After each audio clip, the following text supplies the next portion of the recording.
Welcome to this Architecture Today webinar, God is in the Detail, with SIG, as we explore how successful details are essential not only to the performance of a building, but also to the communication of an architectural ethos, and how the resolution of junctions, joints and fixings combine with the intelligences of contractors and consultants and ideas about the nature and selection of materials, the character of construction and the integrity of a building. We'll hear from 5 experts, each giving their views in brief presentations. Amin Taha, Chairman, GROUPWORK. Mary Duggan, Director, Mary Duggan Architects. Daniel Bosworth, Technical and Design Manager, SIG Design and Technology. Terry Fearfield, Technical Manager, SIGA Slate.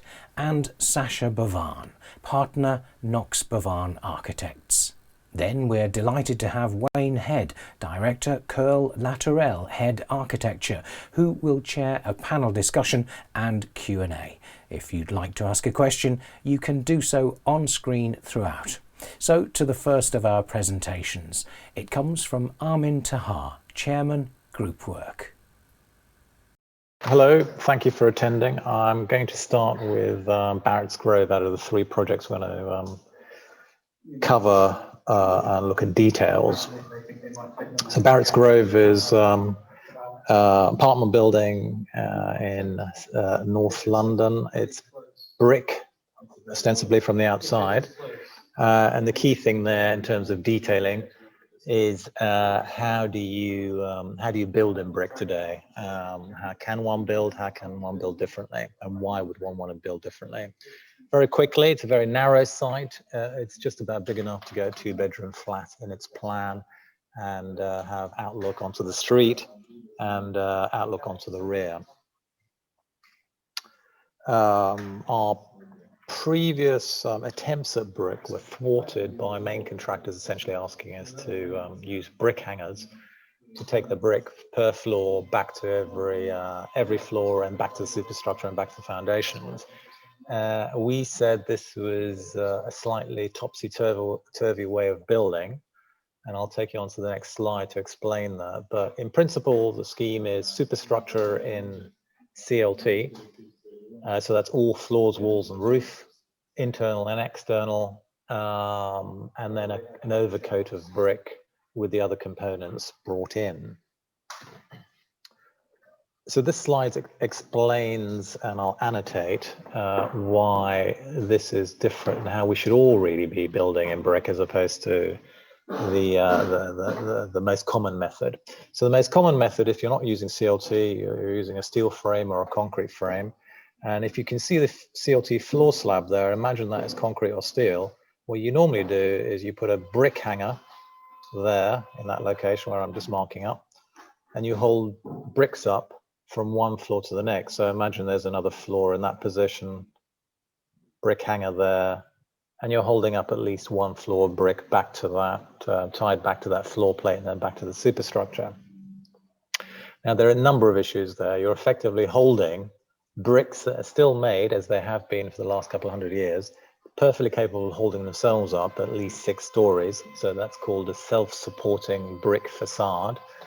So nobody needs to hold it apart from the bricks themselves. So you're holding those up actually per floor, which basically means the floor plate and the superstructure have to hold up that weight of bricks. That means the floor plate and the superstructure double in size, more material, where effectively you've already got the material that can hold itself up, the brick itself. So if you decide the brick is going to hold itself up, that is a separate skin of brick. Superstructure suddenly gets half the weight. In this case, it's CLT. And the two can move independently, because the other issue is, even if it's steel or concrete frame, as soon as you hang the brick from that floor plate, the brick and the frame will want to move independently. So they all need movement joints. And of course, every hanger then has to have weep holes. So in that cavity, as water penetrates in, you have to have weep holes, and then so expansion joints, weep holes, increased superstructure. So the purpose of this exercise on Barrett's Grove was to say, how can we lighten the superstructure and make the brick do its own work. I mean, that ultimately reduces the quantity of material, the time on site, saves the client money. So if you want to triangulate your argument for your client, who might be a hard-nosed developer, dare I say, who's interested in the bottom line because he's under pressure from his funders, you're saving them about 25% of the overall budget by not only doing this brick exercise we just discussed, but also allowing the inside face of the CLT in this case not to have any lining at all. So strictly speaking, this is normally all battened out, and you'd have plasterboard, painted plasterboard, skim coated and painted ceilings and walls. Take all those out and allow the CLT to be exposed. In addition, with the independent brick structure, the overall construction budget, including its program, so i.e. the time you save on site, drops by about 25%.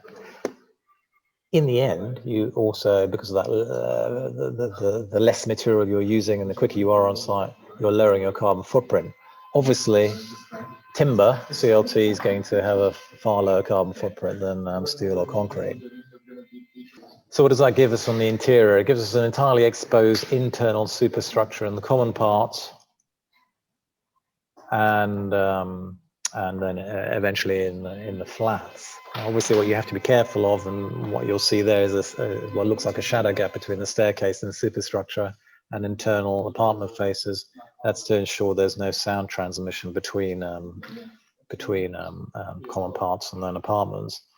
Similarly, that build-up, the floor build-up, will do the same. Will meet your acoustic and fire rating. You'll probably notice from that previous slide, all the doors and cabinetry are made of similar panels to the CLT. In this particular instance, they're called DOLD, D-O-L-D panels that are all entirely timber. So all the internal partitions, all the cabinetry, the doorways, as well as the superstructure is entirely timber. Now, to a great deal of agents who tend to advise our clients, this might look a bit scary to them because they haven't sold flats like this before. But ultimately, remember, this is the background before people come in and begin to dress their flats. So this is very crudely dressed before sales occurred. You can begin to see, as soon as you start putting things on the walls and bringing furniture in, the overwhelming sense of timberness is reduced.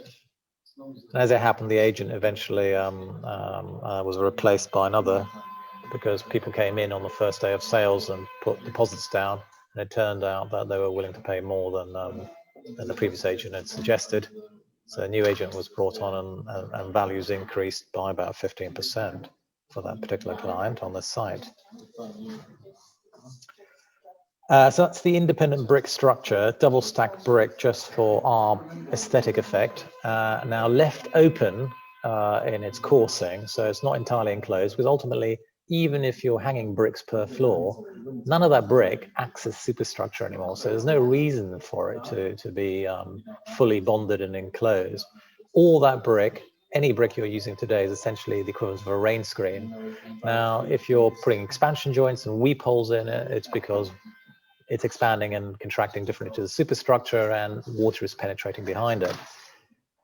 As a rain screen, why not leave it open? So it's ventilated, and then any water getting behind it will then come out anyway. Now, as soon as it's ventilated, acts properly ventilated, it also has an advantage in terms of in summer, when the sun hits it and it heats up, because it's ventilated, it's not transferring its heat, it's not keeping its heat within the cavity, enclosed cavity, and eventually transferring that to the rest of the structure. So it lightens the solar gain on the overall, on the internal apartments in doing that. I mean, for our purposes, our initial purpose for doing it was to say, this is self-supporting brick, but it's not superstructure. We're sort of celebrating the idea that it's not superstructure. Again, if you want to triangulate that for your client, it saved him about 10-15% on bricks and time on site with brickies. Now, ultimately, the thing we learned here was that if on the left is the standard model for funding or private development, saving an architect, innovating and saving on construction costs ultimately increases on the first project, increases the profit for that developer. But if that becomes common knowledge, common practice, really what you're doing is increasing land value, because the model of funding for clients, for developers, is about the 25% profit, or what the bank will call risk money. So really, that's always what the developer will achieve, and therefore it's a land value increase. Now the end argument of that is that you can innovate as an architect, and all you'll ever do is increase land value, unless you're working for the public sector where they already own the land. Moving on to the next project. So the theme of that last project really is about mass housing. It's not just mass housing for developers, but also mass housing in the public sector. How can you build fast, inexpensively, and still have some charm within that housing, and obviously sustainably. This theme is very different. Upper Street has a terrace here, which is effectively shop fronts with shop owners that used to live above. That was entirely symmetrical until one end of it was bombed during the war, and it stayed empty until a couple of years ago. Our client bought the site and held a small competition on what to do with it. Our immediate response was, well, there's a competition with 6 architects. We're all going to come up with our reasons for counterpointing the new against the old. We've really looked at the idea of memory in architecture, or rather nostalgia in architecture, why people like looking backwards, back to the older buildings or older aesthetics as well, that they've effectively become comfortable with, and the consequences of that, i.e. the implications, what it suggests to us. So our first step was to say, why not rebuild the old, but not necessarily in exactly the same form, not the same materials. So treat it as a monument to the past, and criticize that idea of nostalgia for the past, because ultimately monuments are reduced, simplified narratives of an idea. And the problem is, with those simplified narratives, you often cut off a large part of the community, become slightly exclusive. Sometimes they're wrong from the outset, aren't they?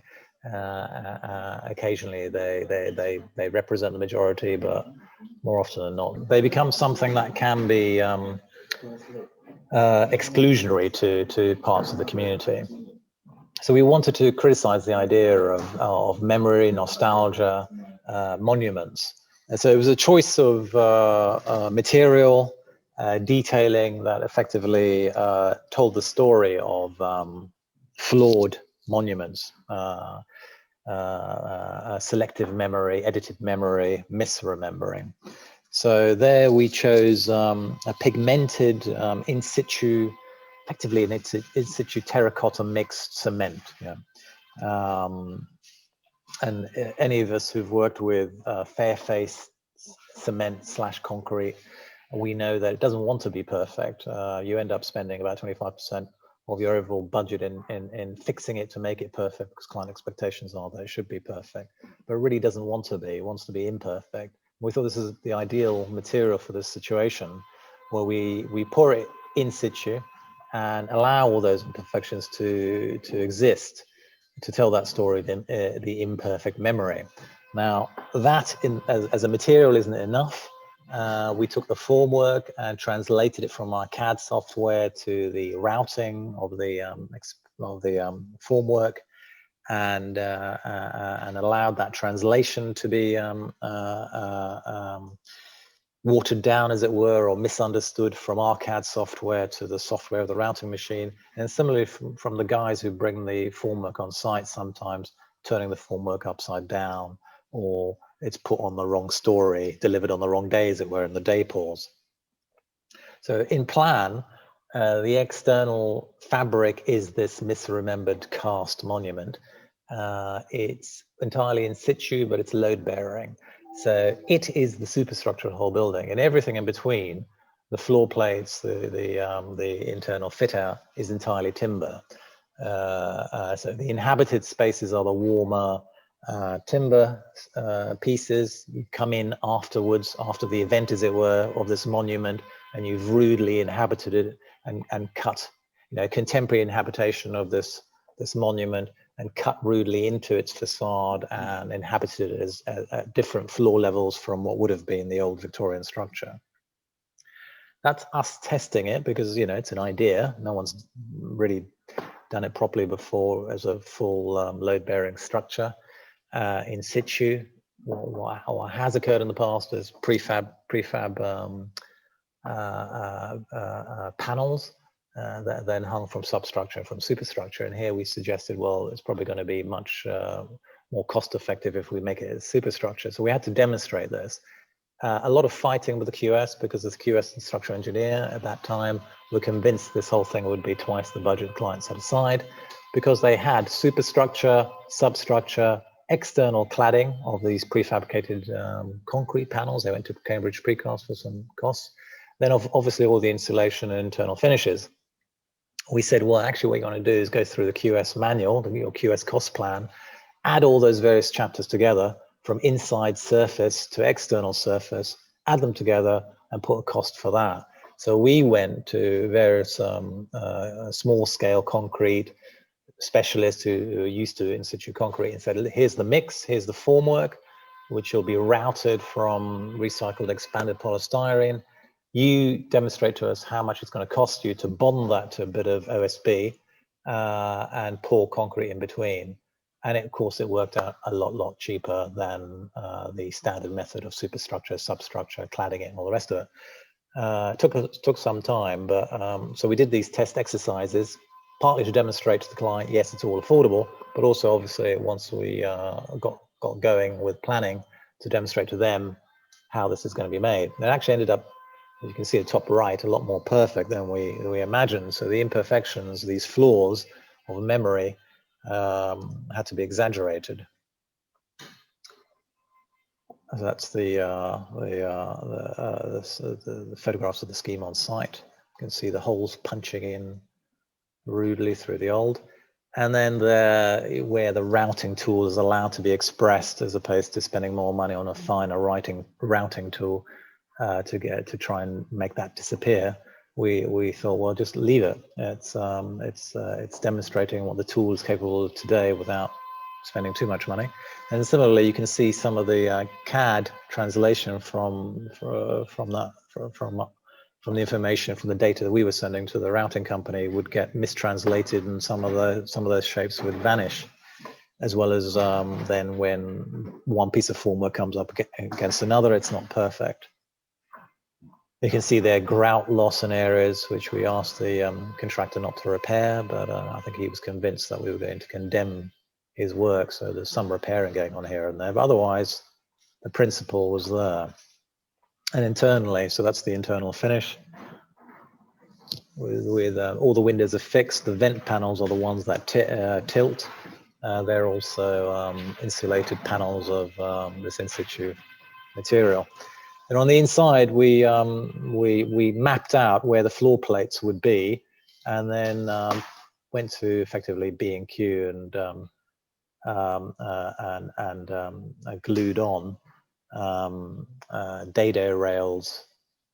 They're polystyrene dado rails and skirtings to map out where skirting boards, dado rails, cornices would have been. And in the areas in between, where's a window, there's a window, we would have left it blank, but in the areas in between, then pasted anaglypta wallpaper. And all you have to do is put a release agent on that. When you take the formwork off, the imprint is quite dramatic, quite clear and dramatic. There's our vent panels. And then the internal fit out, which is entirely timber, spruce and oak. Apart from a fireplace with an integrated staircase that takes you up the mezzanine levels. So two apartments are duplexes, and the other one's a single story one. So I'll finish there. Thank you, Amin. Panel discussion and Q&A will follow our presentations. Next up, Mary Duggan, Director, Mary Duggan Architects.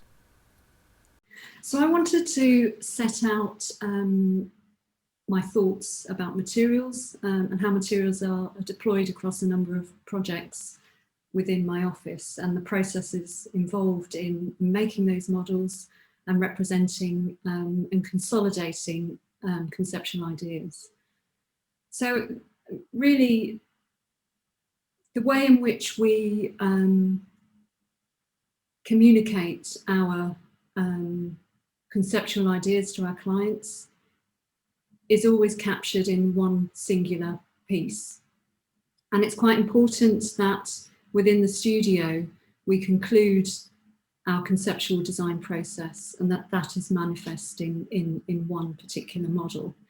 Whether that model comes out of a kind of journey of iterations, whether it's the most intuitive model, or whether it's something that actually is more a representation of a process that has been generated through other softwares. It varies from one project to the next.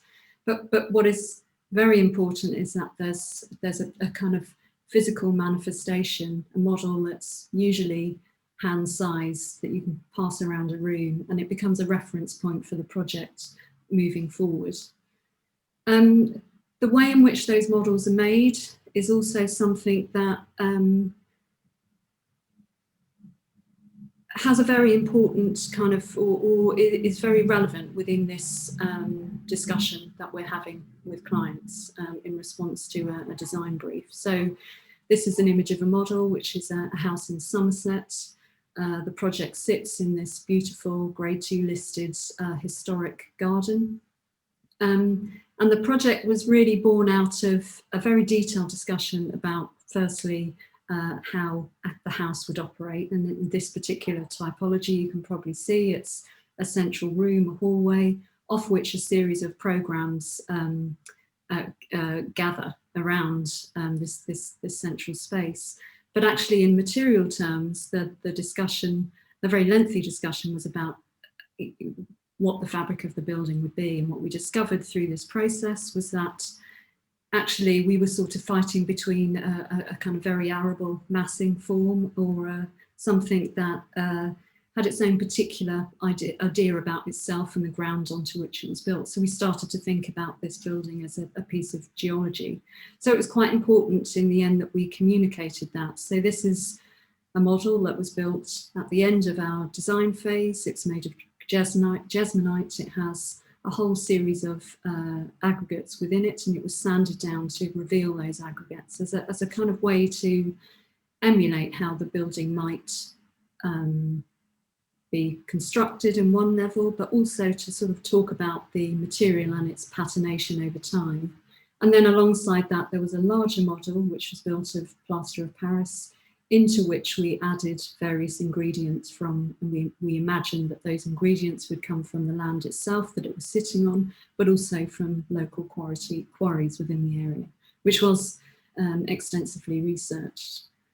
And then these are two models that actually are from my previous practice, Duggan Morris Architects. The image on the left, the pink and black structure, is a cafe pavilion sitting in a courtyard within King's Grove. That project came out of quite an extensive discussion with a series of artists, Angela de la Cruz, the Spanish artist, being one of them. And really the mass and the form and the material decisions were born out of a dialogue with her. So at the time she was making a series of pieces which looked at form, it had a very strong idea about a kind of art piece, a sort of presence in the room. But at the time she was making up some very precise ingredients with pigments and acrylics. So that actually when you step closer to these pieces, you kind of gain a different understanding of the piece itself. So we became quite obsessed with the statement that the building would make from afar in the square, but also how it would sort of invite the public in from a kind of public to public-private to very intimate position. So we thought that if we won this competition, and we didn't, that we would really start to interrogate the precise ingredients, the ingredients that maybe would sit within the structure itself. And then the image on the right is a pavilion that we designed for Argent. Again, it was a competition, but a very different brief. In fact, it was an open brief. It invited us to design a structure that would host numerous events. So from a kind of smaller, intimate gathering to a much larger market or kind of concert activity.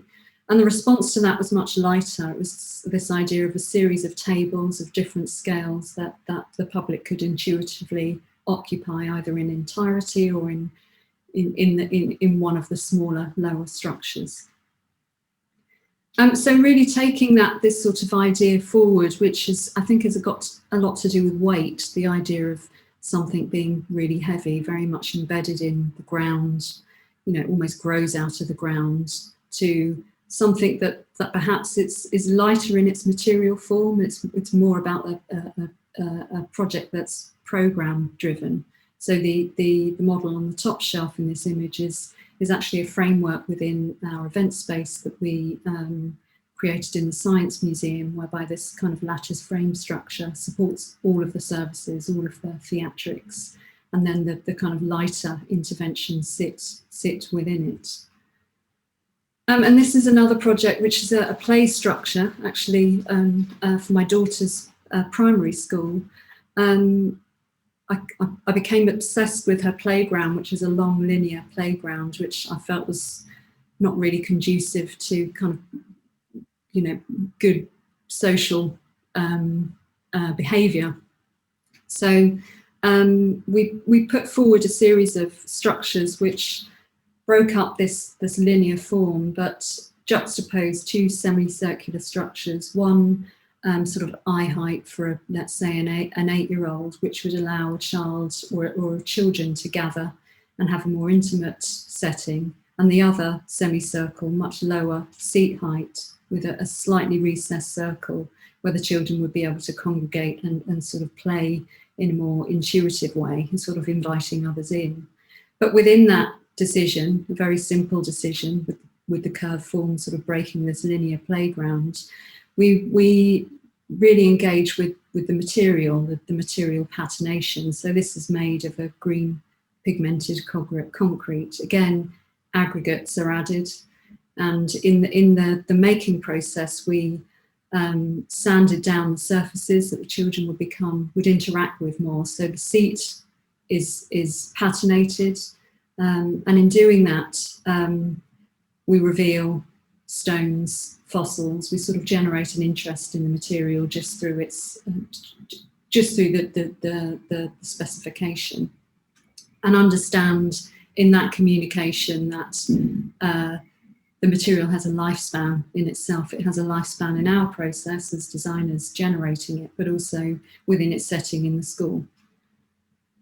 And again, two further structures. Again, this is the building on the right, or the representation of the building on the right is this Jesmonite model, which is lightly sanded. It's a very heavy structure, very much embedded in this listed garden. The building on the left, which is a very similar typology, a series of blocks engaged with a kind of central hallway with a series of rooms expanding off it in this sort of ensemble arrangement, is actually in a backland site in Waltham Forest. The model is sitting in isolation, but actually it has a whole series of terraced garden, rear gardens coming into the side of it in the east-west orientation as it's shown in this image. And the decision about the material in that was very much about the landscape. So it wasn't really reaching out to the Victorian brick buildings, rather looking at the kind of lighter weight shed type structures. So this ensemble actually is when it moved into the specification, it's very lightweight, crinkled structure. So I think the processes I'm talking about in the making, it's very difficult to describe the relevance of, perhaps what might be seen as a sort of very prolonged engagement with models and specifications. But I think that process of thinking and consolidating and then making something that's representational is something that travels very far within practice, because it becomes a kind of a reference point that I think travels much further than an idea that might, find a place in a CGI with a blue sky and someone standing with a balloon, which is a kind of very different communication process and necessary, but not something that I feel personally talks about the more precise reasons for specifying a particular material. So this is Mirandi's studio, and I'm sure when the architects listening might yawn, because I won't be the first architect that's referenced Morandi, but I'm fascinated by his paintings, his landscape, his still lives, but more so actually by his process. So he was a character that lived in with his sisters. He lived in a house. He worked and slept in the same studio. But what he actually, he lived in Italy, so what better a backdrop? And he travelled the entire country, but didn't step outside of that. And actually, talking more about his still lives now, the paintings are all depictions of a series of objects. These objects that are in this picture within his room that he would have collected from markets and bric-a-brac, and he brought them back to his studio, and he arranged them on these shelves. So his reference point would have always been light, beautiful colonnades, the colorways that exist in Italy, but actually his apparatus, his sort of painting materials were very contained. And what he would often do is set up his still life, paint it, and then he would take a piece out. So in this image here, there are two cardboard boxes in the foreground. He would take out pieces, paint them, change the texture, put them back in, and then kind of rework the painting.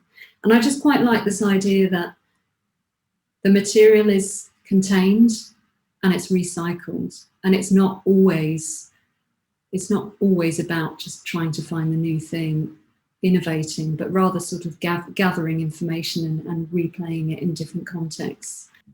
And then I thought I'd just include two very quick projects. So this is one that's entirely, it's an interior, it's an exhibition design for the Barbican Centre to exhibit, I think it was 133 pieces of Dorothea Lange's work. Dorothea Lange was a documentary photographer. Her work predominantly recorded the American Depression period. And within her work, her work is very moving. It sort of describes mostly deprivation and a kind of lack of materials. So I think what became an interesting challenge for us was how you showcase that work. You don't overplay the backdrop, in a different studio. I guess this would have been an opportunity to design a kind of super structure, but we felt that maybe we could use our material decisions to compose a series of spaces that actually try to emulate the mood or set the mood and not compete too much with the photography or the artworks. So this photograph depicts a trailer with a whole load of domestic objects, things falling to pieces, and a piece of vinyl in the foreground, just resting there with a hope that this family would find a new home and they'd be able to relay that fabric somewhere. So the idea for the building was that the artworks were going to be arranged chronologically.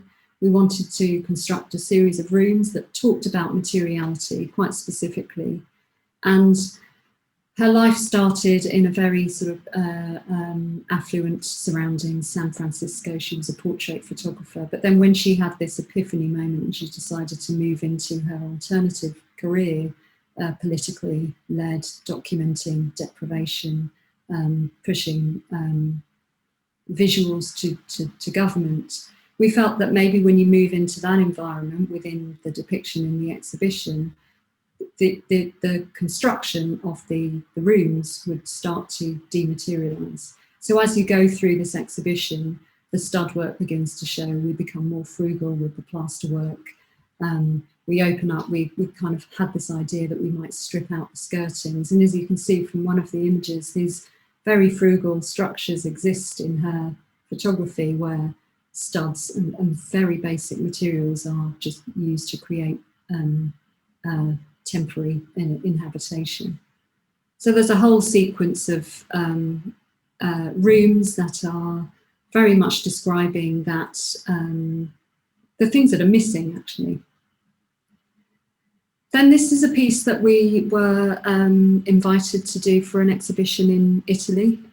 It's a model that's intended to describe one of the cities in Calvino's Invisible Cities. So the brief to us was read the text, create a sculptural piece that responds to the text, but actually the text doesn't really describe a city per se, it just describes a culture, it describes an exchange. Euphemia is a kind of marketplace, it's a place that hosts conversation, activity and gossip. And it talks about spices. So what we did in the studio, and I think everyone involved in the project had a very different interpretation of it, but we sort of tried to reenact this idea that, you know, we're engaging about a particular topic. We talked about materials, we talked about what we might construct. And it was a very long-winded conversation, but in the end we made this piece, which is a wax column, and the wax column is made from cardamom seeds from various pigments that we imagined would exist within this particular environment.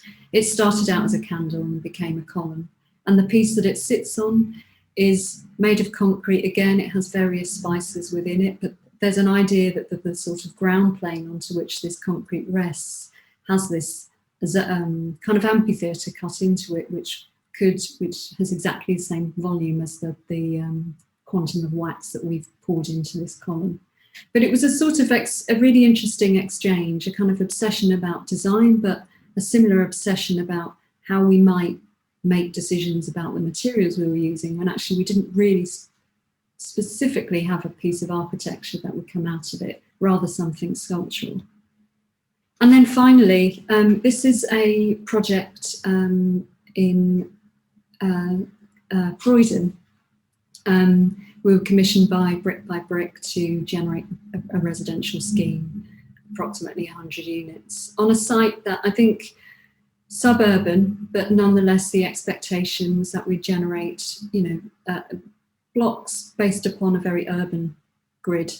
And actually we felt that, you know, our observation of this site was that it was predominantly landscape, very green. The site is actually in the sort of darker area in the centre of this image. And what we became interested in was, you know, we architects, we often talk about schemes being landscape led, but if something's landscape led, what does that really mean? You know, the clay rooftops are beautiful in this image, but equally the treetops are beautiful, and we felt that that should be foreground. So we looked quite hard at how we might do that, because, you know, in the end, buildings are made of blocks and masonry and timber struts, but we tried to try and define a material quality which perhaps had equal weighting. So the landscape, the green in this image, almost has equivalence in its materiality and its sort of pixelation as this rather fallen apart ruin. This is a picture I took in Devon quite some years ago. So we sort of took that as a reference point and kind of enjoyed the idea that we might place a structure within the landscape, protect all of the trees, as much of the landscape as possible, and start initially to describe it as a piece of landscape. So this is a very textured, pixelated block, which had its own particular program, resting in a similar pixelated pigment.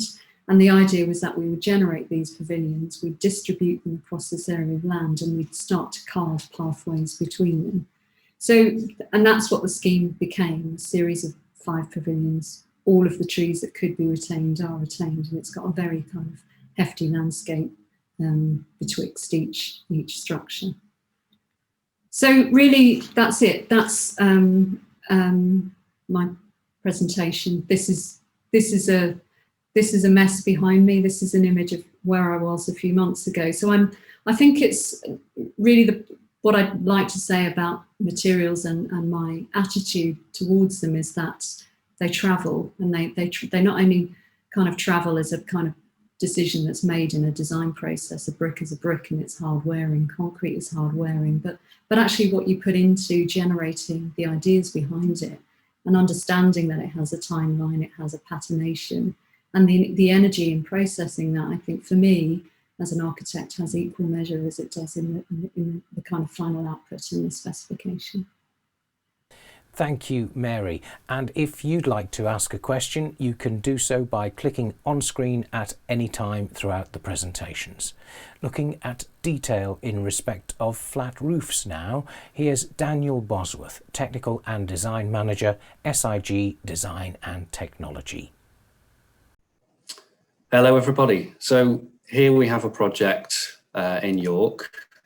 It's called Lowfield Green, and all images you see of these renders are used from kind permission of York City Council and Shape Homes York.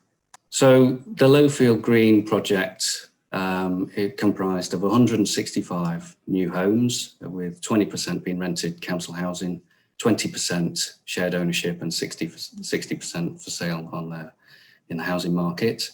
It's developed by Shape Homes York for the City of York Council. Very much at design stage at this moment in time, with homes being completed approximately 2021. And we worked in partnership with Waits Construction, so they're the main contractor on the project. And part of our design and technology offering was all of the flat roof areas and also the zinc roof areas you see on the apartments on that screen image there. So here with this slide, we see the house types. It comprised of 1, 2, 3 and 4 bedroom houses. This particular house type had a flat roof area above the bedrooms below, adjoining other houses next to it. We designed a flat roof for all of these blocks with flat roof areas. The original architecture was for a cold applied liquid waterproofing in a warm roof build-up. And Waits Construction required a robust design, but offering value for money with that robustness. So looking at the flat roof area in more detail, here we have the warm roof parapet. As you can see, the warm roof, we've decided to propose the signature torch-on bituminous membrane system. So that's our own brand SIG product. Moving away from the architect's cold applied liquid, we offered Waits this as a robust, cost-effective solution and fire rated to be roof C4. So as you can see, it was specified with a plywood deck, which was to a 1 in 40 falls. We had our signature felt vapor control layer bonded to the deck, 180 mil of a bituminous face insulation PIR board to achieve 0.14 U value. Here we show 180 mil thickness to achieve the U value, and the lapping of the felt with correct use of insulation angle fillets, where you have the horizontal to vertical changes of direction.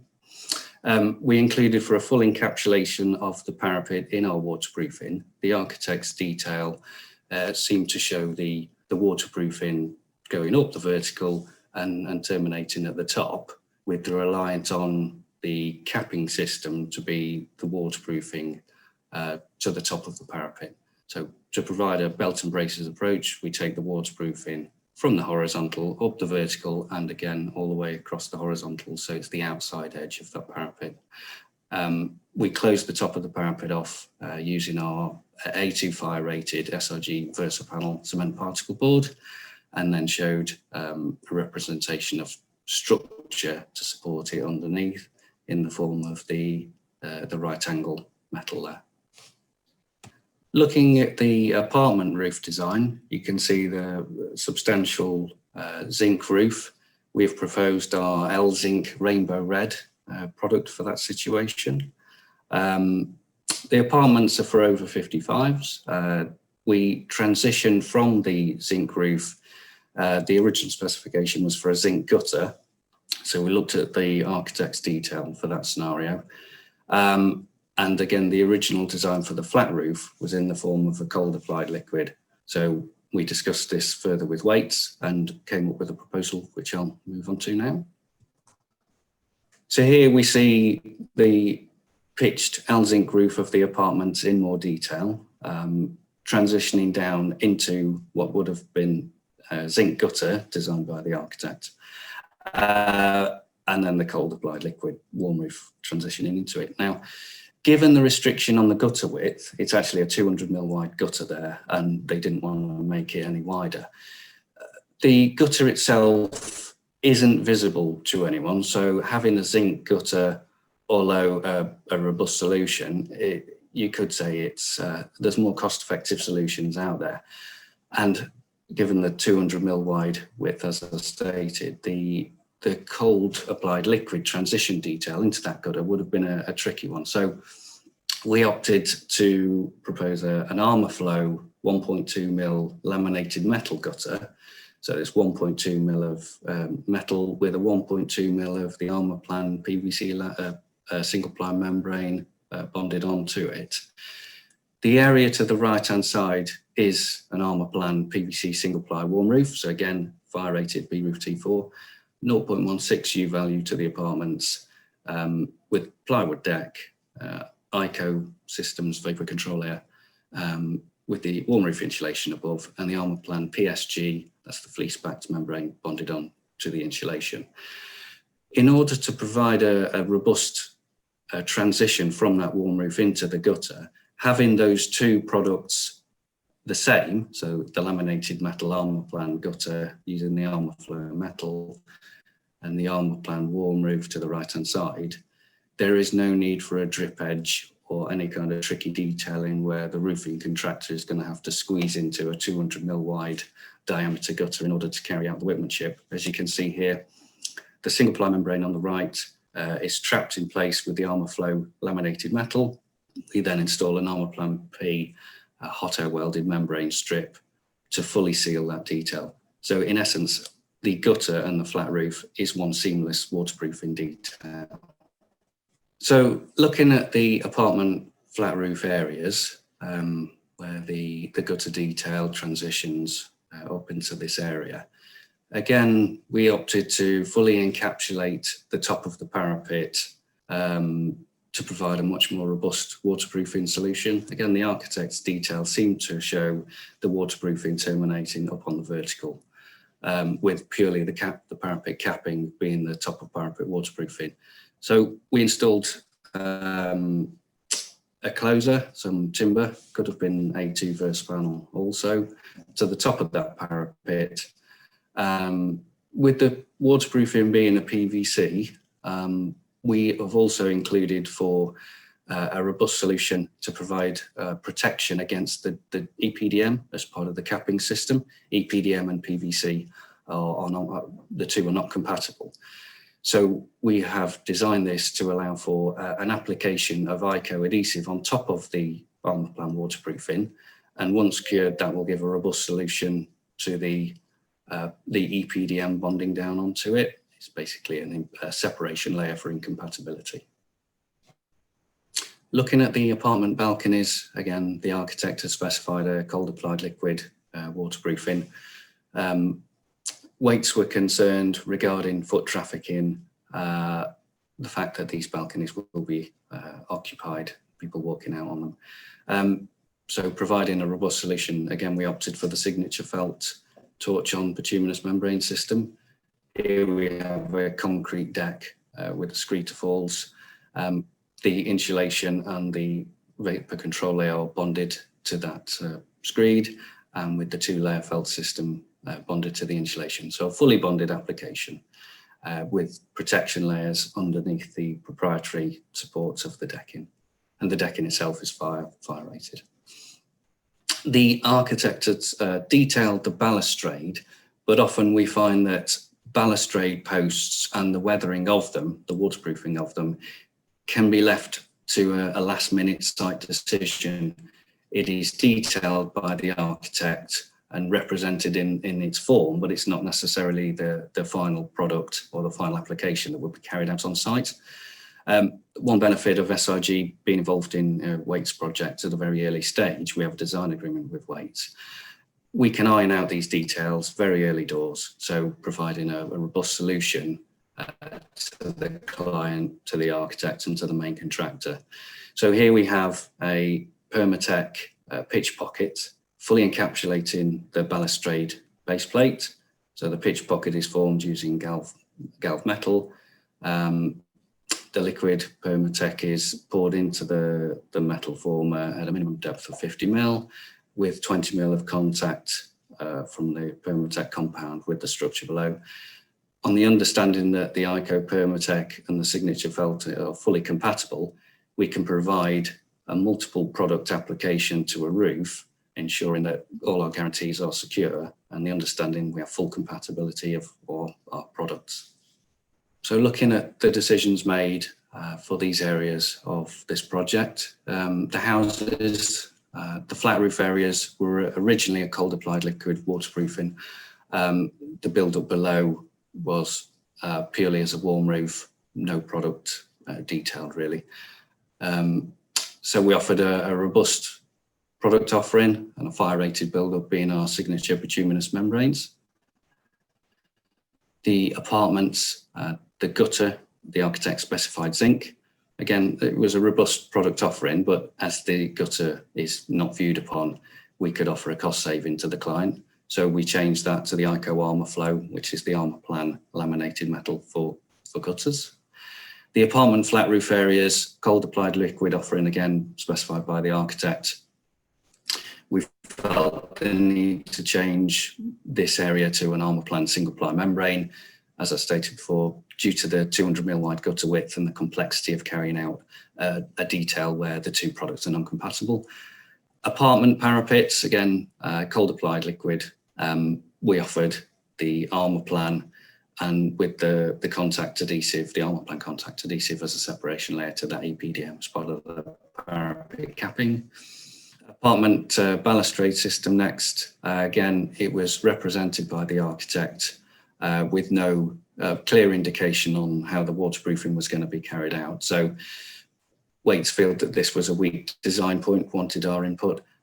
We offered the Permatech hot melt in the form of a pitch pocket, on the understanding that it would be fully compatible with our signature felt we were going to specify to the warm roof balconies, which moves on nicely to the warm roof balconies. So again, the cold applied liquid offering by the architect to give full compatibility with the offering of the balustrade waterproofing. We offered the signature bituminous membrane warm roof build-up, fire rated to be G4, same as the houses. And the apartment had the zinc roof, for which we have proposed our SIG L-Zinc Rainbow Red specification. So the approach on this project and part of SIG PLC in general, we are your specification partner. We offer impartial design and supply service of our multiple waterproofing offerings. We have trained contractors, which are design and technology accredited contractors. That's what the DATAC stands for, shown on the image there. And we offer full professional indemnity insurance for all our design. We offer flat and pitched roofing solutions. So what that means to you as architects is the correct product choice, a good, robust design offering, the correct installation from our design and technology accredited contractors, and reliable guarantees. And what that means to everyone is reduced risk. So the client has reduced risk, architects, the main contractor, and the roofing contractor.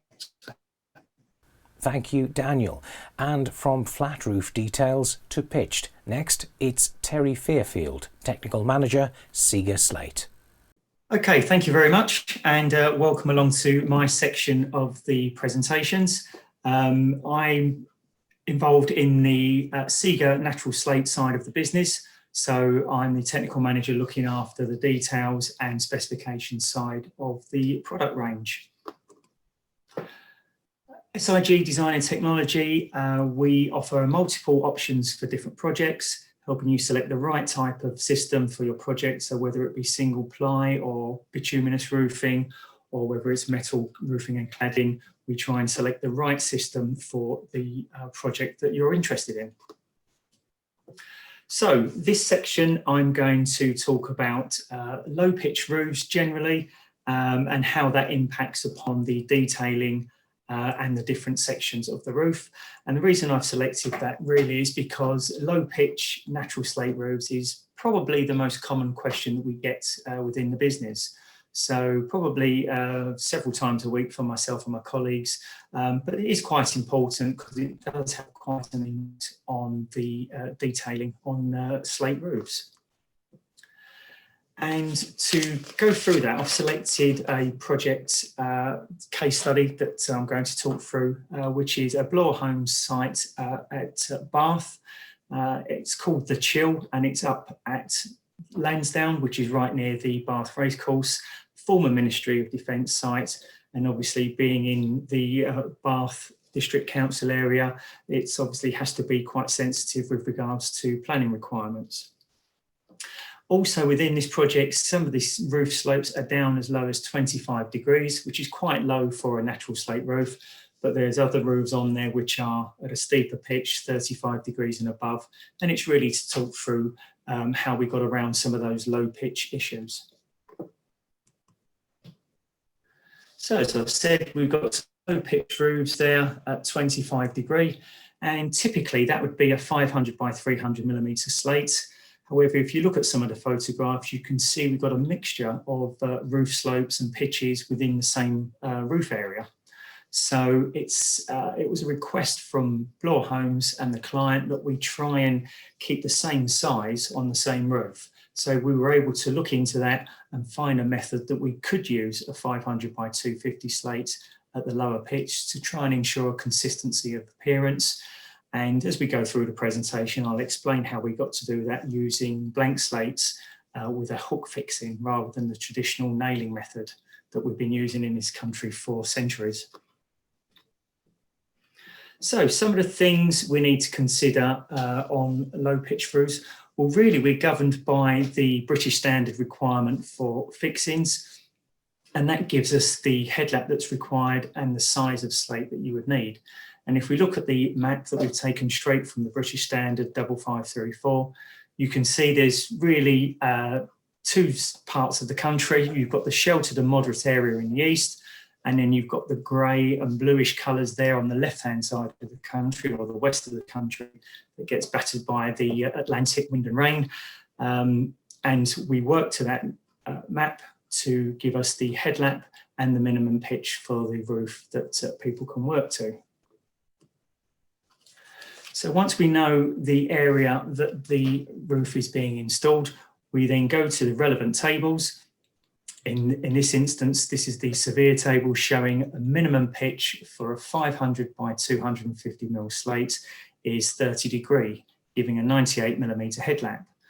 The minimum pitch would be a 22.5 degree pitch for a 500 by 300. But as you can see, there's some asterisks there. That means if you do a bit of work, you may be able to use a 500 by 250 at a lower pitch, which is what we've done in this case, using 130 mil headlap for the Bloor project at Ensley.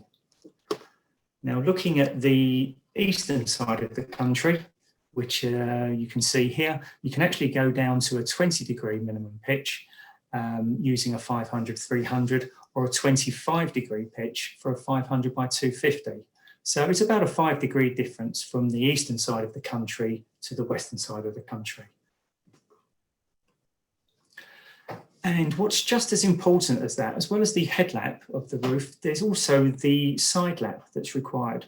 Now, if you look at the photograph on the right-hand side there, we've got some natural slates being installed, and you can see there where the nails are being fixed into the battens.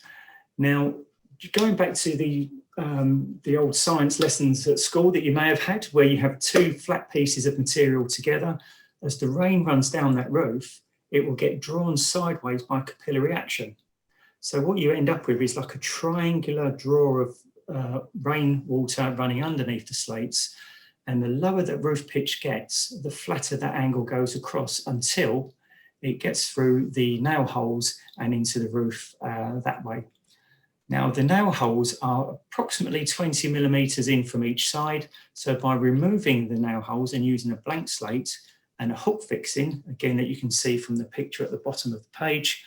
By hook fixing, you are getting an extra 40mm side lap, which in the case of the Bloor Homes job at Ensley, we were able to bring a 500 by 250mm slate down to a 25-degree pitch. Right, so if we look at the roof diagram, I'll quickly look at some of the important factors you need to take into account, particularly when you're looking at a low pitch part of the roof. One of them is the rafter length. Now, depending on which side of the country you're on the western side of the country, where I'm based, if the rafter length is 6 meters or more, then you need to increase the minimum pitch by a little bit. And again, we can work all that out for you. Moving on to eave details, for example, at low pitch, you need to make sure that you've got the fascia board height correct, because we want all the slates, including the eaves course of slate, all to be in the same plane. What you don't want to happen is them to be kinked at an angle where there's a bit of a sprocket forming, and then you can affect the weatherproofing integrity down at that level. You also need to ensure, particularly at low pitches, there's a positive fall down for the underlay getting over and into the gutter. So you need to make sure that's over the horizontal so it discharges down into the gutter. Moving on to the valley detail, again at low pitches, if you have more than one piece of valley material, whether it's lead or GRP, for example, at low pitches the lap needs to be increased. And if you're using an interlocking tile, for example, at very low pitches, you may even need to consider using a continuous sheet of metal in the valley, because the laps would be too long at low pitches. With regards to ridge and hip tiles, if you're using tiles, particularly a dry ridge or dry hip system, some of the manufacturers' systems do have pitch restrictions at the lower end. So again, just ensure that that's correct for you. But also if you're using hips, mitered hips with natural slate, at low pitches, you would have to have a very wide slate. So you just need to take care that it's not too low for a mitered hip. And in some cases, you may need extra fixings because they are quite exposed at times if there's any high winds going onto a mitered hip. In addition to that, with ventilation, if you have a very wide building with a low pitch roof, you need to put in additional ventilation at low level. And in answer to all this, if you need to get to very low pitches below the required minimum in a British standard, you may want to consider using some of the systems that are out there on the market, such as some of the underlay systems that take a warranty for pitched roofing materials down to below 20 degrees. And there's other systems on there that fit between tiles, for example, that take on a warranty for low pitches as well. So, in summary, have a look at the roof design. If it is starting to get down to a low pitch, so below 30 down towards 25 and beyond, have a look at the rafter lengths, have a look at one roof draining onto another roof and whether that would have an effect on the weatherproofing down at low levels. Most of these things are achievable, and most of the issues you may come across, we may be able to have a solution for. So it's just a matter of making sure that you have the right system, the right design for the right project at the end of the day. Thank you very much, Terry. And coming up shortly, Wayne Head, Director, Tourelle Head Architecture, will chair our panel discussion and Q&A. And that's straight after some hands-on design detail insight from Sasha Bhavan, partner, KnoxBhavan Architects. So, God is in the detail, or is it the devil that's in the detail? I want to show you, first of all, Saarinen's chapel at MIT, which for me is a perfect marriage of detail, form and setting. Beautiful space is created from immaculate detailing and carefully chosen materials and light. And you can see here the form of the building in plan and the form of the building in reality, 3 dimensions. And the importance of the materials and the textural quality of the materials to the form of the building. And you see the light coming up from the bottom there, that's being reflected in from this pool. So for me, this building sums up how you can really make something special of detail in a building.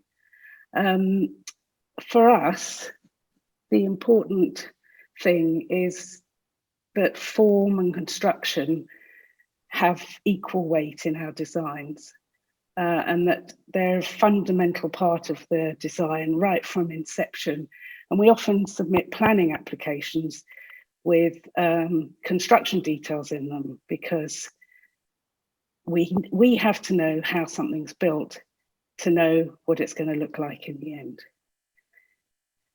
So good detailing is important for weathering, but it should still bring an element of beauty and delight.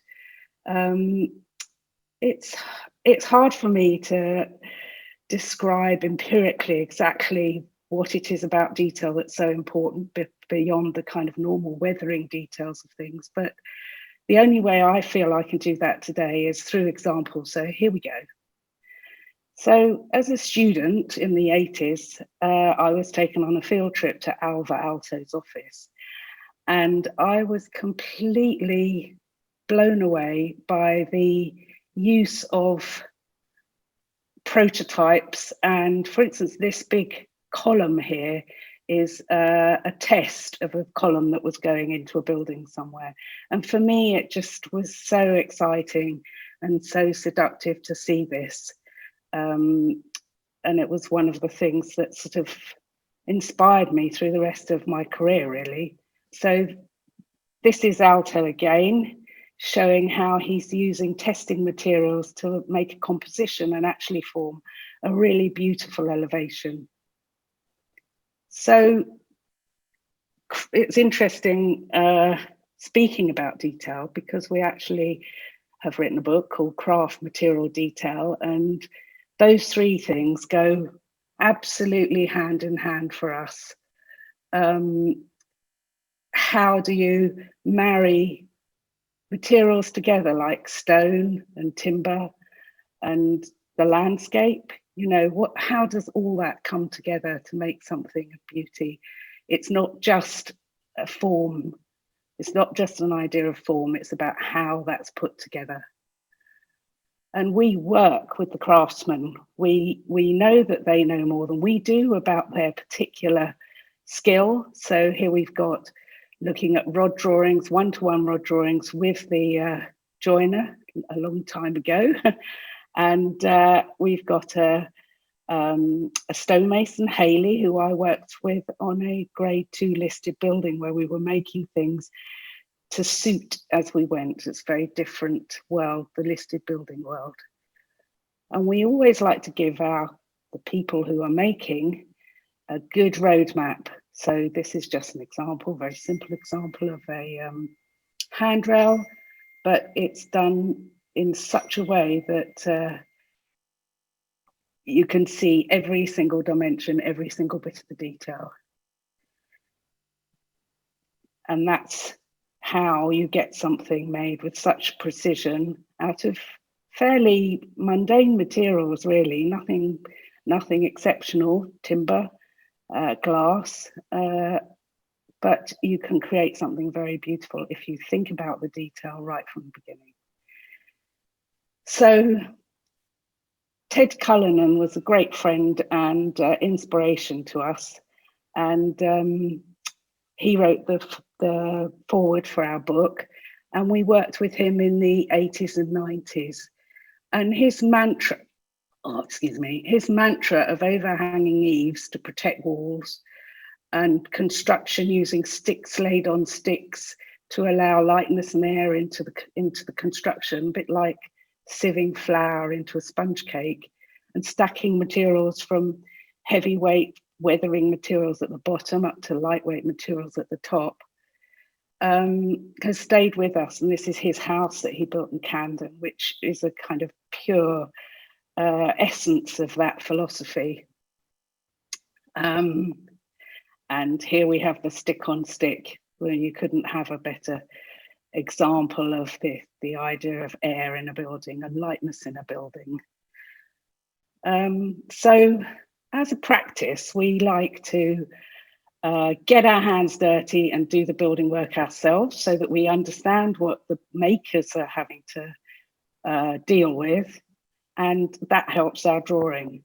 So we built our own office, and here we are getting our hands dirty, understanding what buildings do under the ground as well as above it. And here we have getting our hands very dirty. So here we've got a exploded AXO of our new office. And I'm not going to talk about everything in here because it's just too much, but I'm going to talk about the brise-soleil at the back over here, which is over the garden and faces south. I'm going to talk about this floor, and I'm going to talk about this window. And I'm not going to talk about these sit-down, stand-up desks, which are a whole nother world, a whole nother essay. So the brise-soleil was constructed of stainless steel discs, really, hanging in the air, reflecting the pool underneath back into the office and shading us from the solar gain. But it's doing much more than that. You can see from the detail, it's bringing something extra. And this is it from inside, looking out, seeing the blossom behind. So again, we thought about the trees we planted behind there and what they were going to do at a certain time. Just see the fish there, can't you? And there's no such thing as original thought. And you go back to the ideas that you have that generate the work that you do. And this is a production of Madame Butterfly, which really inspired that brise-soleil. And on to this floor. So what we were able to do with this floor was introduce a whole nother floor with this very, very slim mezzanine construction. This was designed by Tim Lucas of Price & Myers and Fergus Knox in our office. And it's basically ply glued together and strapped from underneath.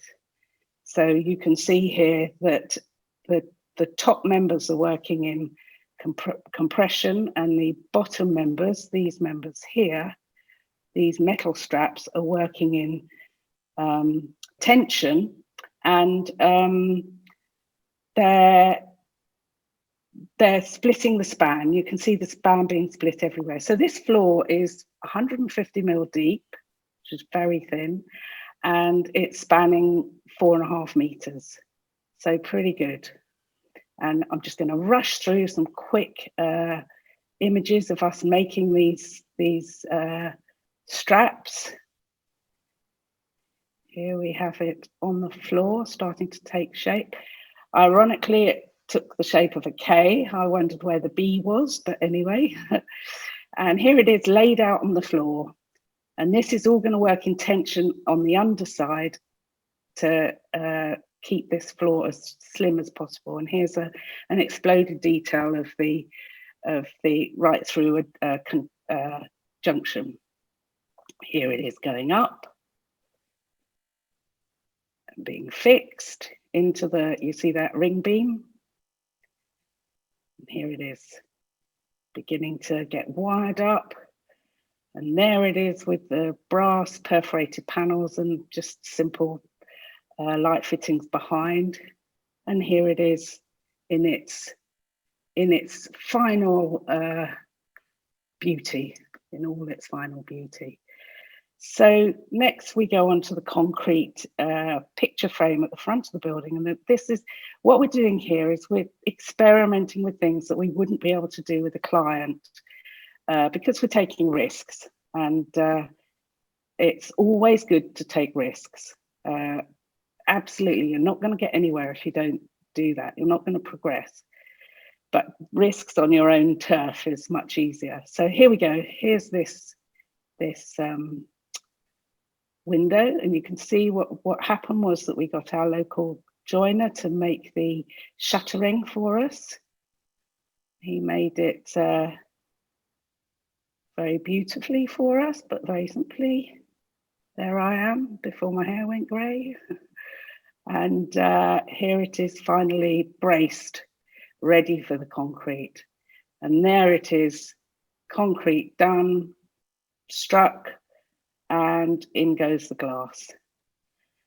And this is just about how we completely engage with the people who make our buildings, and we give them huge credit for what they've done. It involves them engaging and investing in buildings too, and they deserve to be recognised for that. So we had a party for these guys at the end, and all their wives came to see, and they were so thrilled. I can't tell you how excited they were. So, you know, that's our office that we made ourselves. And now I'm going to just run briefly through a project in the Lake District. And this is to show that construction and detail is not just something that comes towards the end of a project. You think about it from the beginning, and here's the site. And what a site. Isn't that beautiful? So that's the house we knocked down. And so thinking about the building and how it's constructed right from this early stage. So here we've got a brook and woods, and we've got the bedrooms facing that, and then we've got this face facing south, which is looking down the valley. We've got another valley here, mountain here, and a mountain here, or fell. So, you know, we're already thinking about the construction details here. So it's made out of steel, quick steel frame, infill blockwork at the bottom, and then timber at the top. And here it is as a final building, which is made completely from slate, all coming from within 50 miles of the building. And here we have the elevation that faces the brook and the fir trees. And you can see here the kind of response to the brook, the traveling of the brook, and the use of the material that's going to go round the curve. Timber will go around it if you put it vertically. So, and here's our roadmap where every single board is laid out, and it's all set out very beautifully. And we expect the builder to follow this to the letter. And here we have the final finished piece, and this is a piece of mirror in here that's reflecting the stone running through. So, you know, even thinking about something like that, so we get lines running through, and later I'll show you a picture of falling water where you know, how do we achieve those kind of details now in the days of passive house and thermal breaks? Anyway, and here's a little water chute sending the water off the roof. And here it is in its final state, facing onto the brook with some movement to reflect that. And here are the chimneys. Oh, sorry. I thought I'd just show you the chimney because it's quite a feat of construction. Here's the construction drawing, another of our roadmaps. And again, this will have been informed by the people who are working on the building. And here's the bay window at the end. And here it is being mocked up in the workshop. And here it is thinking about how do we clad it? How do we bring the materials together? Here it is on site going in. And here is the client finally looking out of her window and finally able to have some idea of what this house might be like. And here's the room at the end of the day. And there you can see the fell there. And this is from outside looking in.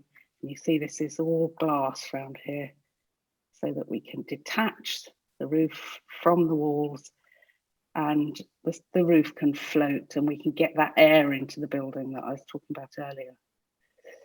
And there you can see it. Not got its downpipe on yet. Still, this is not quite finished, but it gives the idea of the floating roof. And as I said before, there's no such thing as original thought. And what you do is look and see and are inspired by things. This is Broadleys by Voisey, which is not very far away, Windermere at the other end of the Lake District. And here it is, finally and settled into the landscape. And these are the finishing touches of the craftsman in the landscape. This is the wall that takes you from the garage up to the house, and you have a bit of fun. And then finally, this is trying to bring our expertise and detailing into earthquake buildings to be put up after the Pakistan earthquake. And Bureau Happold asked us to join in with them because all that was on offer were metal containers and tents and, you know, those kind of temporary buildings that are used for refugees. And basically, these buildings had to be taken up the mountain on a donkey, and they had to be earthquake proof. So we worked with Bureau Happold to develop a very, very simple panel system that could be cut into small enough bits to be transported on the back of a donkey. And the idea was that you'd first of all, in emergency, you'd just put up the basic walls. And then as the family and the roof, and then as the family settled into the building and settled into their world, they started to build dry stone walls on the outside and started to make permanent buildings that could stay there. And Bureau Happold designed earthquake joints so it wouldn't fall down. This is a very crude 3D of it, but it gives you some idea. And then they would be set out in plots so that eventually people would have their own little piece of land to look at. So with thermal breaks and passive house standards, it's no longer possible to create the details of falling water where soffits seamlessly run from inside to out. But that doesn't mean we have to give in to massive pressed metal fascias and stick on bricks. We need to chart a way through this and address the real and urgent issues facing us through global warming responsibly, working with the materials and parameters that we have now. One of the biggest inhibitors to progress and beauty in building currently is insurance. The insurance industry reduces everything to the lowest common denominator, tried and tested, one model fits all. If we're to move forward with innovation, we need to be able to use industry test and championing bodies such as TRADA and BRE to push boundaries, not to be told what our buildings should look like by the insurance industry. Experience tells us that inclusive research and development, by which I mean talking and collaborating with makers and the experts to understand the potential of materials, is the way to innovate and progress. I could talk for hours about projects and details we've known and loved, but time's up. So my final thoughts are that architects are lateral thinkers and innovators who should be able to address current issues such as fire and timber and buildings in a reflective and responsible way, instead of having the door shut in their faces. Movements such as Architects Declare offer an opportunity to reevaluate how we do things, just as steel and concrete enabled the modern movement in the last century.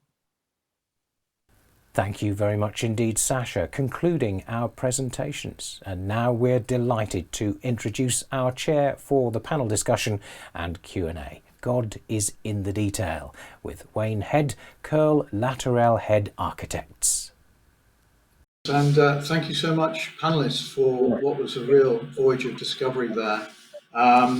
Terry and Daniel, thank you for your comments on performance from the sort of coalface of the industry and on the cautionary tales you offered architects, as sometimes we've seen that architects' details must be expected to be adjusted in the design process. Sasha, thank you for your amazing examples. I love the discussion around Ted Cullinan's house, Sticks on Sticks, the example from Saarinen at MIT, the beauty of the architecture in its form and setting and its final detailing.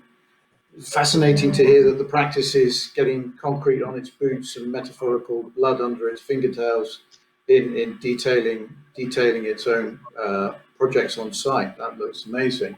Such obvious care and concern and control going into the detail in your office. Amin, thank you. The story of Barrett's Grove, the constructional expertise that you've exercised there, the question on how should one act, with what intention and to what aim do we detail, and some really interesting self-supporting and then disordering details going on there. So thank you for those. Mary, yeah, fascinated to hear about the cast hand-sized models which begin to emulate details further down the line, and this discussion now. Details emerge through the passage of time in the design process, a kind of rumination through material. Very interesting, and particularities of time, place, and action coming out in your work there. So thank you all so much, and I'm sure that the listeners are grateful also.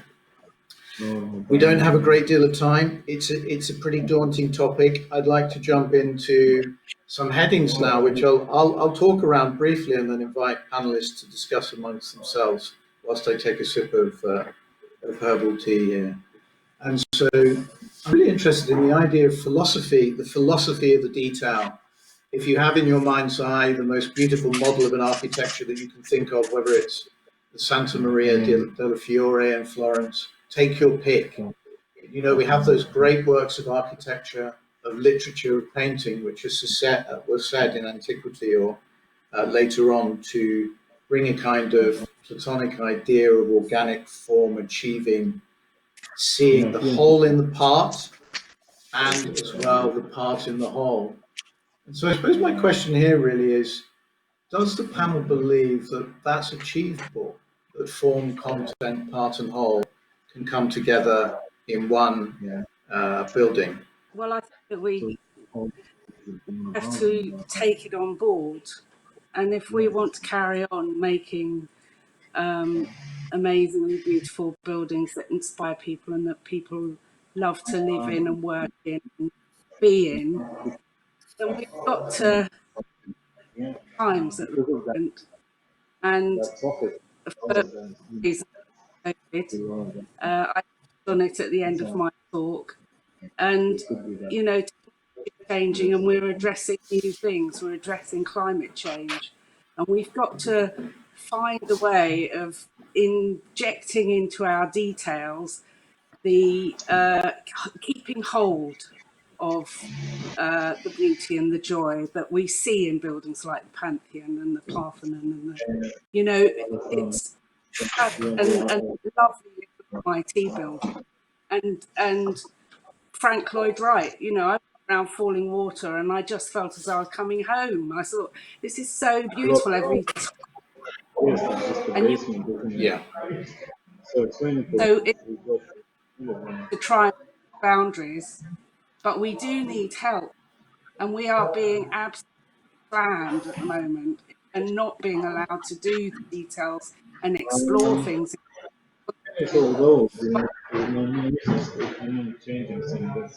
Thank you, Sasha. We need Understood. Thank you. Very good comments there.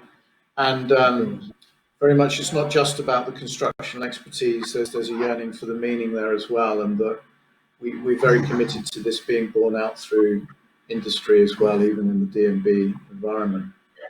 I think all practices in this panel have demonstrated that that's possible. And maybe it's helpful as well to sort of unpack briefly the word that appeared in the 1st century AD, architecture, into its two parts, archi and texture, arche and tectonic, and where tectonic is really the latter part of the word is only about, in my mind, the mechanics in the most mundane sense, how water leaves a roof, etc. And so that is the technical detail, as we call it. The arche is capturing the concept in the way Mary describes into the whole piece. You know, I can think of, you know, lots of designers. So Lena Bobardi has made comments on this issue of understanding the kind of duadic nature of the word itself, and so it's beyond just the tectonic, the formal concept in arche being critical as well. Wayne, I think what's been really interesting about the panel presentations is both Amin and Sasha have, you know, presented design and innovation and a real appetite to push conceptual ideas forward into delivery, and both proven that it's possible if you challenge details in the kind of very technical sense. And with from both Daniel and Terry have presented the other side of the industry, which is about systems and manufacture and how they do need to be proven. And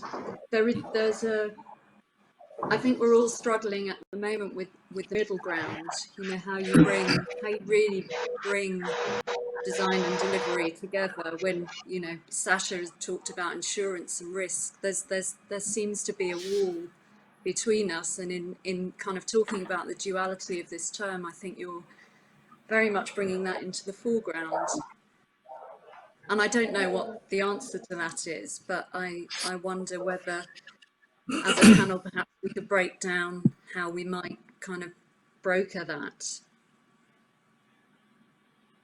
as a concern. Well, absolutely, I think that's right, through facing the outcome in the industry, but you still have to have the reflection, you still have to have the reasoning, as you've all demonstrated so well. For example, Amin in his self-standing, self-supporting brickwork discussion, and Sasha in the overhanging eaves, etc., and the use of slate in the lakes. And so I think as well, there's always, as you've always pointed out, we as designers will strive for a kind of delight in all of that careful deliberation as well. I mean, I think for me, there's one third big heading here, which I mentioned to you in the lead-in, which is the sociology in all of this, and that, you know, Jeremy Till said that the best details are perhaps, you know, social details. And if I could just sort of change tack slightly here. And Mary, you mentioned the children's playground and the importance of the social detail in that setting. And it seems to me that this third element, if you like, counters all of the philosophy and industry issues that the panel is discussing. And the thinking around the social detail can kind of forge the details in the way Mary described her on the wicker balcony in a mean scheme, which must be so nice for families to visit, etc. And so that's an additional thought there. I can think of the cleverest architecture in my mind is where the designer has enabled comfort in a kind of comfortless situation, be it a windswept playground or be it Asplund in his crematorium, where the mourner is swept up off the ground and into a very beautiful seat, which allows you to rest during your mourning period, or Zumthor's memorial to the farmer's wife, which expresses the love and the care through a kind of charred, burnt out detailing. So these are all in my mind, and I wonder, just briefly, I assume this is important for you all as well, investigating the social in the detail. Yeah, I think the social comes is part of that overall design result, design ambition. But just taking a step back, I think both Sasha and our roofing guys touch on the idea of detailing and where that disparity, where your duality, and it's a perennial question. Every architectural, every generation of architects asks the same questions, which is we draw something, how do you detail it? Do the details mean anything? And that really, that question sort of originates from a couple of hundred years ago, where Winkelmann and, if you like, the neoclassical revival is interested in the drawing itself. So the drawing and architecture as image, and reproducing that. And that's really what our roofing guys are repeatedly in their presentation covering, which is the architect has drawn something. We don't know how. Well, they don't quite know how it works. It's not insurable, and therefore we're finishing off that detail. We're taking control of the details for them to ensure that they get warranted and stand up for whatever period is required. While Sasha mentions the rod drawings, which are effectively one-to-one drawings of carpentry, cabinetry, and even stonework. So you've got two experts there.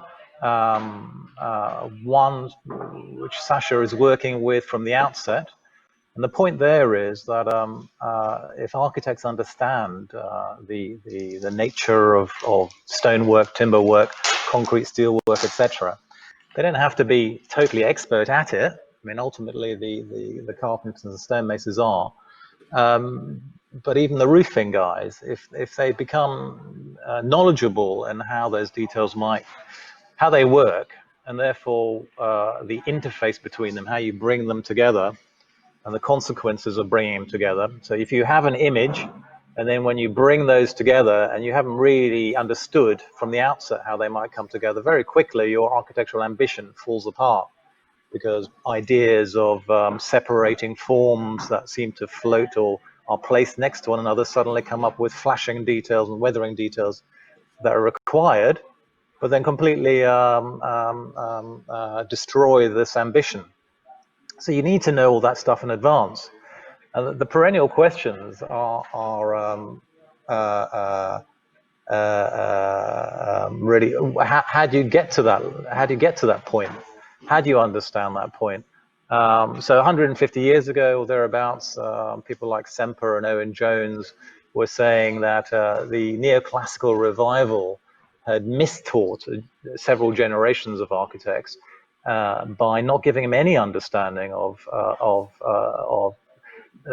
Hellenic or Greek architecture, Roman architecture, classical architecture, having their drawing form, it's their origins coming from the architectonic, i.e. their abstractions of how a building used to be put together. And if you don't understand that, you repeat those motifs, those details, as ornamentation and decoration alone, and misalign them, as it were, from the original architectonic, and in their opinion become meaningless. Today, you could argue we still struggle with that, i.e. we draw something, we have an ambition of what that might look like, but we don't understand how those details come together. I think the social aspect is just something that comes out of those ambitions. And if you understand those details, you might be able to exploit certain materials and those interfaces, material interfaces to work in whatever way, poetic or social way, that your ambitions seek. I just wanted to add on that. I mean, obviously, there's been some very interesting comments regarding concepts and so on from a manufacturer's point of view, and Daniel more than myself gets involved in the design side of things. I think it's often the two important things are the timing that we can get involved, and the also at what stage of the project we're asked to comment. And I think if you ask a lot of people what time you would involve a manufacturer, for example, and then if you ask the manufacturer what time they would like to be involved, you may get two different answers. So from our side of things, I've often sat down with architects and looked at hand-drawn sketches and scribbles on paper around a desk, and made comment on whether certain things could be achievable, could not be achievable, whether there's other way around it. And a lot of the time it is problem solving. And just trying to problem solving, maybe the wrong phrase, but just trying to make things achievable where possible, and to push the materials to where the boundaries are in what they can do, whether it be pitch or whether it be, as part of Dan's presentation, whether two materials can go together or not. So it's, I think from our side of it, it's really all about timing and stages, really. Thank you, Terry. Very important points there. And I think that, that's the fun of it, isn't it? How do disparate materials or similar materials, whatever they are, come together to strive towards that reflective and delightful and useful detail. I think that details can be silly. They think of those in the American cafes, some of those, or they can be savvy. Here at High Point, Lebetkin's glass blocks, windows, and so on. They can also express a kind of rich awareness, as we've seen in some of the speakers' points about tools and techniques. One thinks of Chamberlain, Bhavan, the Barbican, and their aggregate treatments of bush-hammered, pig-hammered, and jack-hammered. They were certainly thinking and talking to the industry about those surfaces, we know. We have to move on now, friends, to some questions, and the first question is over to Sasha. Getting your hands dirty, or as I put it, get concrete on your boots, on your own developments is impressive, but is it worth your time and the associated cost of that? Absolutely. And I couldn't say that strongly enough, actually. We needed a new office. Who better to design and build it than ourselves? And it acted as a design tool as well, or a kind of teaching tool. So I teach at Bath, and I would get my students to come and walk around site, and I had a Bath student in the office, and it was his job to do the daily site visit and report back to everybody. Every week the whole office would walk around to the new office and look at everything that was going on. It was a fantastic teaching tool, but it also did enable us to do things that we wouldn't have risked doing with a client, that we could then take on and use that expertise into proper jobs, as I call them. But I mean, it was an amazing experience. We did what I didn't show you with the stand-up, sit-down desks, because that would have taken another whole nother session. But we designed this desk where you could stand up and sit down, and we had to make pockets in the concrete, and we had to do lots of prototypes and test things. So absolutely worth it. Mary, art and collaboration with artists play a big part in the development of your ideas. How do you facilitate that? How does that come out in detail? I actually facilitated it through the office for the first 2 years. I set up a residency programme within my studio on Underwood Street, which was slightly oversized, and I decided I would bring in a series of artists to work alongside us. So one of the artists I brought in was a ceramicist, Cara Guthrie, and I was interested in the idea that as architects, we're not always, perhaps from the outside, we're seen as people who make model and we build maquettes and make decisions, but actually the majority of the time is, phone calls with technicians and contractors and drawing work. And I wanted to bring into the studio a sort of faster creative process. So she brought in a potter's wheel, and she made clay pots all day for 1 month. She booked in a series of kilns, and it was really interesting just to experience the pace at which she worked and her production line and the use of clay.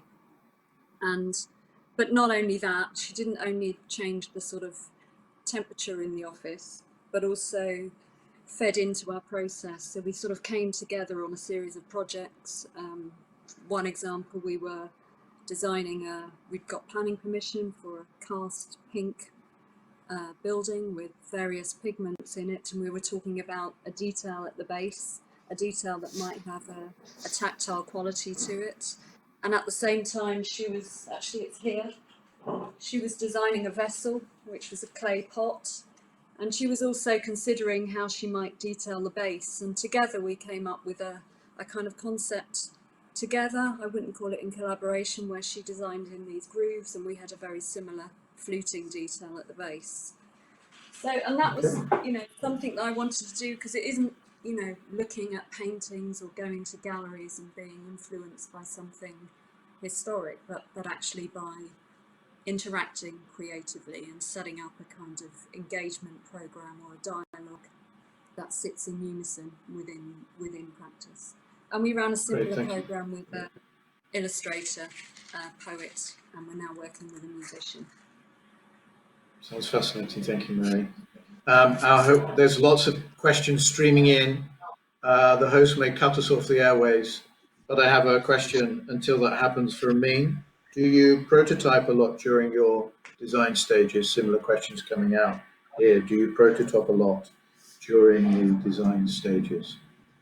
Yeah. They. I mean, it's not. it's not a, we don't do it as a matter of course. We do it when it's really required. So if it's an experimentation and bringing materials together that hasn't necessarily been done before, isn't a robust detail, we have to do it to demonstrate to design team members, so the structural engineers, quantity surveyors, the client. And actually, I think Sasha mentioned insurance. We actually sometimes do it for insurers. So everyone know NHBS and NHBSC, and I think it's BLP insurers. So we actually ask, we work a lot with BLP more than the other one. We actually ask them to come into the office, and nowadays obviously via Zoom or email, and look at those details and sign them off. So they can, obviously the clients can get cover on those. So yeah, the prototyping is really to demonstrate to us it's doable by the people, so the metal workers, carpenters, the concrete guys, contractors. It's doable at a budget, and between the design team and them, how to bring it down to be effective, cost effective, and then get insured, I guess. Yeah. Can I just ask you, do you do that at working drawing stage, sort of tender stage? Yeah, you're well before tender, often at planning stage, so before we actually submit planning. And the reason for that is, hopefully there'll be some QSs listening. The reason for that is we know what the pattern is we all know what the pattern is as design teams. The pattern is the client hires the entire design team, and off you go. And every 2 weeks you have design team meetings, and every month you have a client meeting at which the quantity surveyor will deliver to the client the expected budget according to that design. And without fail, I don't think anybody's ever gone through an experience where you come back at tender and the thing is actually on budget as the QS expected or under budget. I mean, you know, I'm yet to hear somebody said, "Oh, it's a miracle. It came in 15% under budget." It always comes in over budget once you've tendered, and you know, by a margin of 10 to 50%, sometimes more. And then, of course, the value engineering exercises start. And the reason for that is the QSs are always looking back a year according to their historical data.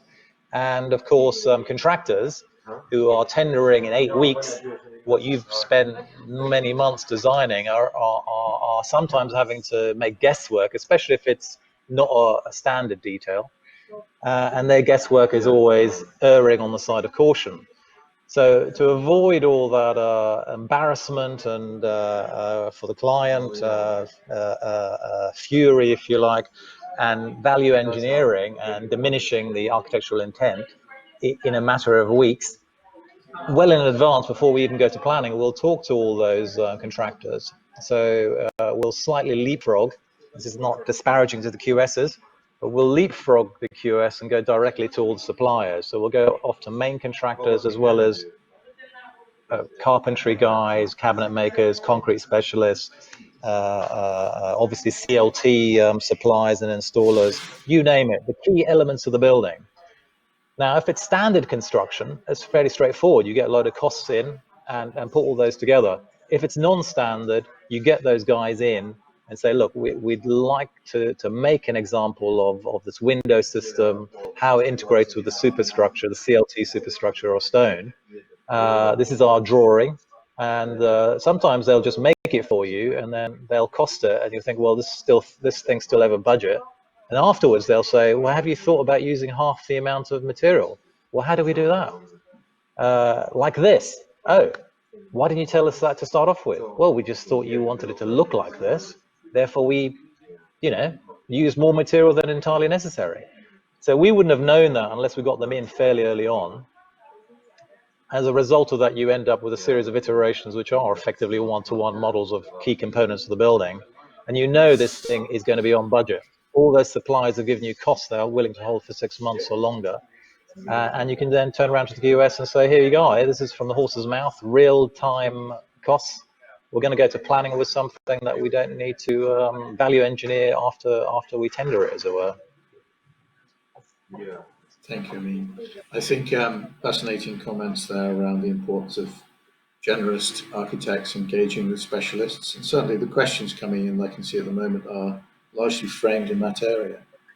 I think now it's time to close. We've gone over our allotted time by in good spirit.